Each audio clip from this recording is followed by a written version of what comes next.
And so I actually was very surprised that how much I enjoyed it by the end of episode 4, because I realized why I dropped it originally. Because episode 1, I just was like, oh, this is going to be a long rewatch.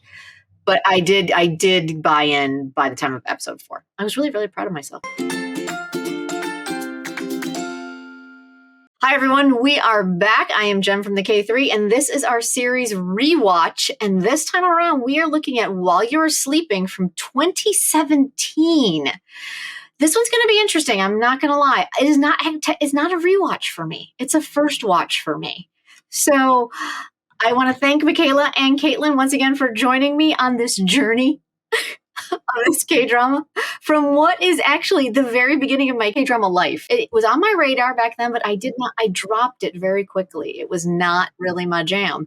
So I'm very excited to revisit it under the Rewatch banner with 2 of my K-drama BFFs. Let's just quickly say hello to Michaela and Caitlin, and then we will dive right into While You Were Sleeping. Hi, guys. Hello. I'm Caitlin. No Sleep for Dramas. You've seen me on here multiple times on this podcast as well as the K3 channel in general. I run a blog under the same name, and I'm excited to hear people's opinions on this drama, because honestly, I think my opinion will change on this drama, because I did watch it as it aired in 2017, and I binged it. Like the second half I binged. So it'll be interesting to see how I feel in the second half of this drama. Okay. And Michaela from the K-pop cast with her smooth tunes. Yes. Hello, everybody. I am Michaela from the K-pop cast, your K-pop podcast, bringing you the best sounds and ideas in K-pop each week. But we also talk about K-dramas, and I watched this drama back when it aired, I believe, in 2017. So to be honest, it feels like a first watch because it's been a minute. It's been a minute. All right, I'm happy to hear that, because I will say the thing that got me the most is I was like, oh my God, so many people in this that I now am so wildly familiar with. And they are in roles that are like not where I'm used to seeing them. As always, Kim Won-hae, which is great. Kim So-hyun really surprised me as being in a guest role, or even like a supporting role. Like she wasn't the lead. Like I was, this is not my normal K-drama experience, which was fascinating. And then, of course, the younger brother, which is one of my favorites, but playing his usual younger brother with a heart of gold and not like some mass murderer, Shin Jae-ha. I was like, wow, we just had like all of these go-tos that I was just like, holy cow, like I was not expecting. There's Lee Sang-yeop, which usually is now like a leading man, and back then is his evil, his villain phase, which I remember that. I kind of vaguely remember. That's how I get introduced to him. And then of course we got, you got BAE SUZY, and then you've got JONG SUK, and you've got this like JUNG HAE IN's like first main role. Like it was a little bit jarring just from where I'm at now to have to go back and look at it, though I didn't really watch it the first time around. So, okay, that was a lot to just kind of say. It's kind of brand new, but also like really old because people and where they're slotted, right? Right. So as we always ask at the top of all of these, my first question to both of you, since this is a rewatch, on diving back into the pool that is While You Were Sleeping, were you excited? Was it for these first 4 episodes really satisfying? Was it everything you remembered that it was? Or were you like, oh, times have changed? I was so excited because to me this is like, again, this nostalgia journey a little bit. Also reliving some trauma because this show can be a little bit intense. But overall, just like excitement and nostalgia for a time in K-dramas that was 2017, where you had, this drama like being one of those first few dramas that you could like stream on Hulu, and like drama fever was still around, and like and like the kinds, and you said all of these actors that we now know as like such bigger names were still kind of like getting their start. And especially with this drama, like it's Park Hae-ryun's like muses, like both of her muses in this drama with Suzy and Jong Suk. So it's like it's one of those like nostalgia journeys of like where we were in K-drama at the time. So I was like very excited to get back into it. Absolutely. So just to back up, our writer, Park Hae-yeon, she is the writer of I Hear Your Voice, which I actually did watch, dropped it the last 2 episodes to go. Pinocchio while you were sleeping. And then she did Startup, which I'm one of the few people who loved Startup. I was very happy with the way it all played out. Also Dream High before I Can Hear Your Voice, which Suzy's debut drama. Oh, okay. I did not know that. That was 2011 is way before my time. So I did not watch that. So yeah, so she's one of those writers that when you hear her name, you kind of perk up because you're either super into it or you're like super like rage tweeting about it because is she going to screw up the male leads again? Which I think, correct me if I'm wrong, on this one is kind of where that whole like her need to kind of do the second lead syndrome really kicked in because wow, people are still mad about Startup. Still mad. Yeah, but with her previous one, Pinocchio, that JONG SUK was a lead in before that, like for me, like I fell in love with JONG SUK through Pinocchio first. So for me, this like coming from Pinocchio to While You Were Sleeping, and then I didn't watch I Can Hear Your Voice before that, but like for most people, they kind of think of it as like this cinematic universe, especially with like because Lee Jong Suk is the lead of all 3, and then you also see all of these other supporting characters who were like bit roles in those other shows, kind of like coming in and doing other bits. Like the actor that plays his little brother played the younger version of his older brother in Pinocchio. Oh, so really? Like for me, like seeing the cinematic universe come together again is like so interesting. And it was so interesting, especially it's Nada Ram who plays the younger version of like almost everybody from the day I started watching. And then he went away to military. And now he's back as like, an official like man. And it's so amazing to see him like, from back in the day when he was like everybody's younger self. So Caitlin, how about you? When you dove back into this one, when you hit play for the rewatch, what kind of feelings bubbled up for you? I had forgotten how much I loved these OSTs. When I was watching this as it aired, I think I was listening to these OSTs on repeat.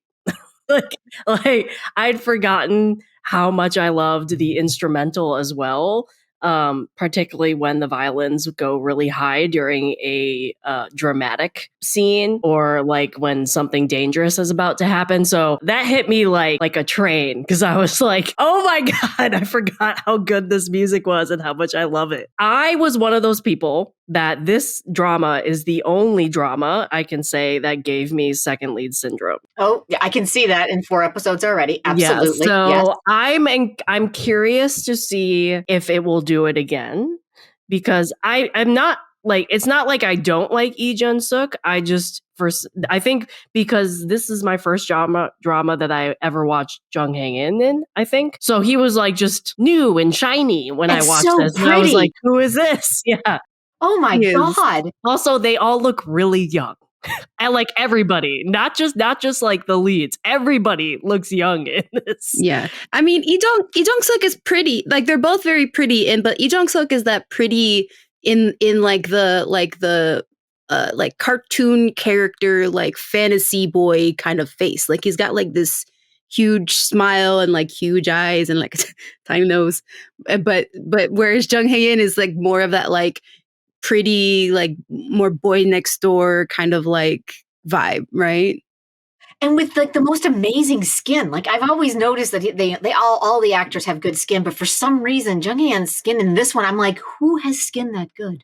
Like this is magical skin. No, I'm just really excited to see if I like what I liked in my first watch, I'll like it again, or if I notice anything else. I do remember the storyline a lot more than maybe another rewatch that we did, so I kind of know what's coming, especially because I've rewatched certain scenes through the years. So a question for you guys. Since this is my first watch, should we allow me to magically just experience it as we go? Or do you want to spoil the shit out of me and just do a full... You guys can just vent about what is No. We want to hear your opinion first, and then we'll comment on it. Yeah. Because that's the fun of like me doing a rewatch is like, this is your first time watching. I want to know what you think first. Yeah. And I think one of the attractive things about this show is the almost episodic nature that it has. Like the arcs aren't very long. They are like almost like 4 3-episode arcs of like conflict, because it's like what's the case of the day, or like what's the new thing about this like hidden power that we both have, about these visions. Like I feel like taking it in little sections and like experiencing it in sections is like is one of the better ways to go about this drama specifically. Okay, fantastic. Also, originally when this aired, it was 32-minute episodes. Yeah, they're calling them like 30. I'm not gonna lie, you guys. When I hit play and they were like, this is 32 episodes, I'm like, oh, we have to stop this rewatch right now because I am not gonna last 32 episodes. It's not gonna happen. And then I was like, oh wait, time out. This is one of those half-hour things that they wanted to make it sound like it was longer, and it's still only 16 full. I was like, guys, I love you very much, but I don't have this much JONG SUK in me. With that being said, as I have always admitted, I don't dislike him, but he is not my favorite. He's a little too, as you had mentioned, he's a little too cartoony for me, unless he's like super evil, and then I'm really into him. I've seen him in a couple of movies where he was in one movie, Decibel. It was Decibel. And him with the long hair and the thing, I was like, what is happening right now? What is happening to me? Because I don't know what's going on. And that was like a right post-military era for him too. So I clearly like him much better post-military era, because I actually did watch his other drama that was Big Fish, Big Mouth. I didn't really understand it, but I did finish it, shockingly. And I thought he was really good in it. But ultimately, I find him to be very cartoonish. At least in his younger ones. Like that was my problem with the I Hear Your Voice. There was a very cartoony element to it that I just didn't buy the drama. And I'm not trying to bag on him because I think he's adorable. But when you have JUNG HAE IN next to him, I love JUNG HAE IN. And so I'm kind of like, this is gonna be a rough watch. Or just very strong second lead syndrome the whole time, right? For you. Which could possibly be happening. But the fact that I already know that JUNG HAE IN has no hope, I'm gonna just kind of go along for the ride and be okay with it. I will say the first episode was really difficult for me to get through until the very end. Really? It was really hard. I was struggling a lot with we had so many time jumps and so many timelines and there was so much data that was given to us that I was like, it was a lot. And that's a consensus about everybody that watches the show. Like the first episode is basically like a short film, or like season 1. It is like data overload. The number of times I paused and wandered off because I was just like, I don't care. Like there's too much information here for me to care about all these moving parts. Like I just don't get it. Like so I had a really hard time with episode 1, but I will say that by the time I got to the end of episode 4, I was totally on board with the pacing, as you had mentioned, Michaela. I really thought the pacing was much faster than I was expecting after episode 1, because I thought episode 1, while it gave us a ton of data, we really didn't move very far from point A to there was a lot of movement. It was just a lot of information. Yeah. And so it was like an exposition fairy hour of data. And by the time we got to the end of 4, I was really kind of on board with the pacing of everything, how quickly we moved through, as you'd said, cases, which was great. And I was really kind of digging Dragon Trio or whatever it is. Oh, yeah. The 3 flying dragons. That's what it is, the 3 flying dragons. Like, I'm kind of enjoying the fact that these 3 have this magical power, and we already know that. At the end of episode 4, everybody knows, the 3 that need to know that they have this magical power, and that they're going to try and use these powers to hopefully do good. And so I actually was very surprised that how much I enjoyed it by the end of episode 4, because I realized why I dropped it originally. Because episode 1, I just was like, oh, this is going to be a long rewatch. But I did buy in by the time of episode 4. I was really, really proud of myself. And now for some quick KThree K-drama coffee break business. That's right. We love sharing our K-drama thoughts with you, our community of K-drama lovers. And we have a few ways that you can support us. You can buy us a coffee at ko-fi.com/the-K3. And by becoming a member, you will get a calendar with weekly updates and also Jenn's blog filled with her K-drama thoughts. You can also find us on YouTube. If you go into our archive, we have years of K-dramas to recommend for you. and talk to us there as well on our community tab. We also have a discount for a VPN service. So if you are dying to get your K-dramas that are airing only on Disney Plus in Asia, you can use our VPN. It keeps your devices safe. Just look for the code in the description below.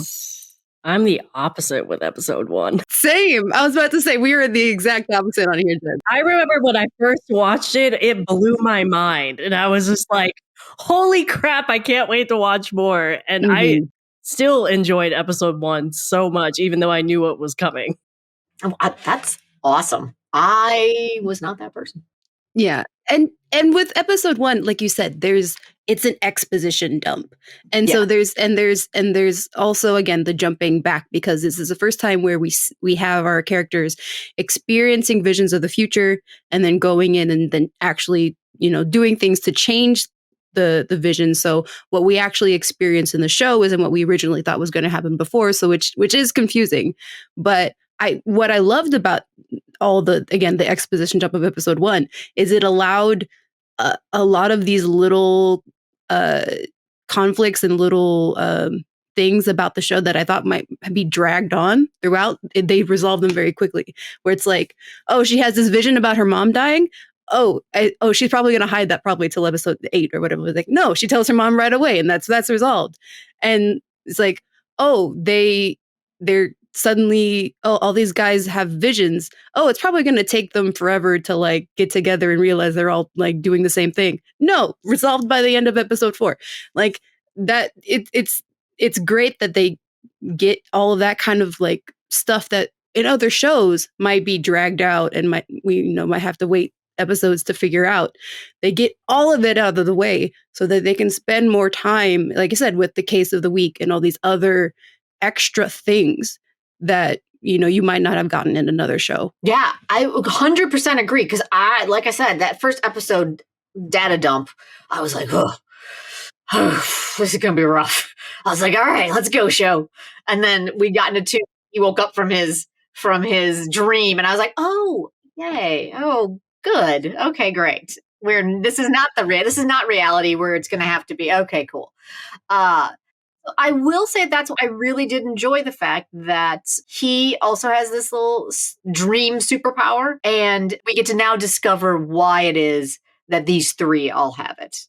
And they seem to have gotten it as she had it originally. Jung Suk's character, who is Jung Jae-chan, he gets it after the act, like he just gets it randomly, right? They move in next door and then he starts having these dreams. Yeah. Oh, so she just like, it's almost like a virus, and she like gave it to him. Osmosis. Okay. And then, of course, I mean, JONG HAE IN seems to have gotten it because he didn't die. Yeah. He's now connected to them because they changed the future. Right. So okay. So in the first 4 episodes, what were kind of some of your favorite points in it that really made this drama? Because the 4 episodes is kind of that mark where you're like, I'm all in, or you're like, this one might not make the cut. What was it for you guys that after 4 episodes was really, what was it that grabbed you? Well, for me in the rewatch, it was nostalgia. Because like in the episode 1 grabbed me when I first saw this, because again, I said, I love the OSTs of this drama. Right. And I love the instrumental, and I had forgotten about that. And then you had the first scene in episode 1 where the whole snow thing and him walking slowly towards her and she walking towards him. Like that OST specifically, I listened on repeat in 2017. Okay, so that's kind of like me and the violins of Flower of Evil. As soon as I hear those kick in, I'm like, yes, give me more, give me all of it. So that's the same thing for you. Yeah. Okay. And the part of the violins that played during when the guy lit his cigarette and the gas station blew up, that part when in the musical score, that is where I have my violin moment. Nice. I love that. So yeah, it pretty much like in the first watch, episode 1 drew me in the first watch, where I was like, okay, I need to know more, because that was a fantastic first episode. Second watch was really nostalgia. It was like, oh my God, I love this OST. Oh my God, I forgot this person was in this cast. Oh, I forgot this person played a villain, like blah, blah, blah, blah. Like it was just rediscovering what I had forgotten when I first watched this. Okay. How about for you, Michaela? Oh yeah, same. Because like I said at the start, like it's been a few years since I watched this show, and a lot happens in this show. So I was also going through those moments of like, oh yeah, this is why I finished it. Like because it's such a great show, and as going through this rewatch, there are things that I'm like appreciating a little bit more that I didn't before, like how well they are balancing the fantasy and crime and romance of it all. And you know, kind of going through some of the reviews that were coming out at that time, like this is one of those reasons why this show is still kind of like talked about these days, because it's one of those shows that is able to do that in a way where, you know, with previous shows, like I kind of like skip through the cop stuff because it gets boring, or like, oh, I skip past the romance stuff because I don't care about the relationship after they kiss or whatever. But with this one, I'm like, I'm locked in to every little part of it, which has been so interesting, especially the scene in, I believe is in episode 4, where I really get locked in on the romance, where you see her, JONG SUK and Suzy on the bus together. When he puts his head on her shoulder and then you hear Suzy's voice in the background singing "I Love You, Boy," I was like, oh, I'm not having second lead syndrome this time. I am locked into this couple. Like, I can't wait to see where this goes. I will say that I am enjoying the slow progression. Like, it's not like they're madly in love by the end of episode 4. Like, sometimes these dramas, they like met once and suddenly it's like, you know, it just makes it just makes story-wise no sense, like the level of where we're at. So I am really enjoying the progression of their relationship for sure. And it's kind of like starting off as a friendship, which I think is going to grow from there, which I really enjoy. I really enjoy the fact that she kind of, it's hard to explain. Like I like her, just the whole sequence that they did with her, like being like, just like 10 minutes ahead of him through the whole thing to kind of prove that she had this ability. I really enjoyed that. I thought it really set up their relationship and who they are as people. And I enjoyed that quite a bit. And so I actually am enjoying their relationship more than I thought I would, which is, again, growth, y'all. Growth. Okay, so since we are kind of gushing about it, which is great, what are some of your favorite moments in these first 4 episodes? What were kind of the ones that you were like so excited to read, other than the bus scene, obviously, because that's what Michaela just said. But were there any other scenes that you were like, you know, super excited to see, or that, you know, brought a huge smile to your face, or made you be like, oh, that's why I love this show? I mean, I already mentioned the snow scenes in the first episode. I'm a sucker for cinematography, so this drama specifically, I remember from my first watch, has some beautiful cinematography with snow, and you'll see later on there's some scenes with like cherry blossom petals, like those type of scenes. So I was looking forward to those scenes because I knew I liked them. I had forgotten the music that played during them, but I knew I liked them. I also like again, because I'm a sucker for crime, I love the episodic cases that they have in this drama, with the guest roles, but also with how they are and are not connected to our main couple, or main trio, I should say.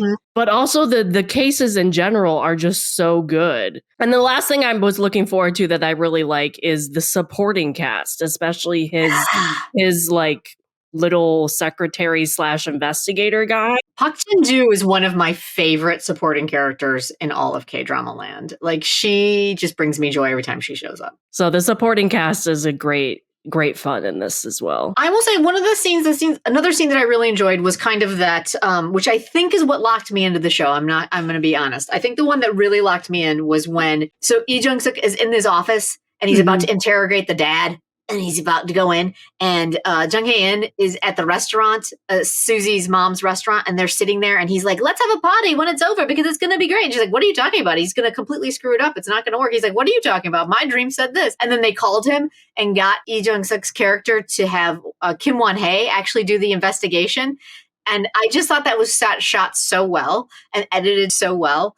that I was, and they like worked as a team to kind of analyze their dreams to change the outcome. And I realized that right there was why I am going to hopefully enjoy this drama. Tell me that this continues and I will enjoy this drama.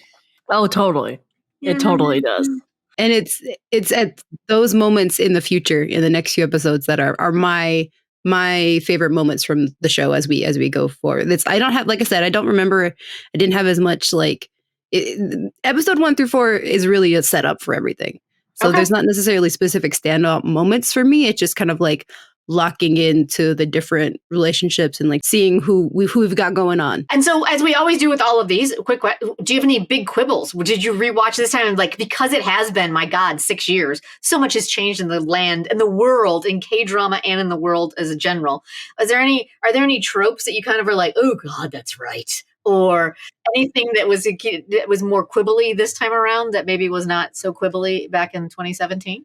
I mean, this was a little quibble I had when I first watched it. Some of the comedy doesn't hit great with me, because it's some of it. It's not like vulgar comedy, but there's a lot of, like, I'm not the fan of like slapstick comedy, and this has a couple scenes where it definitely is slapstick, and it's just not comedy I enjoy. So I anticipate not liking those scenes again. Gotcha. But I think that goes to what I would say about like JONG SUK. I think he does a lot of those bits. Like, I think that is like kind of his. Suzy actually does some of them in this drama too. I was gonna say she does a lot of them. Like, that was like at the top, and I was like, I'm not sure I got the fortitude for both of them doing it this time. But it did smooth out for me. But I do agree with you on that for sure. Yeah, it kind of ebbs and flows. There's some episodes that don't have much, and then there's others that do. And you kind of can tell with the comedy is like it's taking a lull in the story in terms of like the crime going on and the story progressing is when they add a comedy bit into it.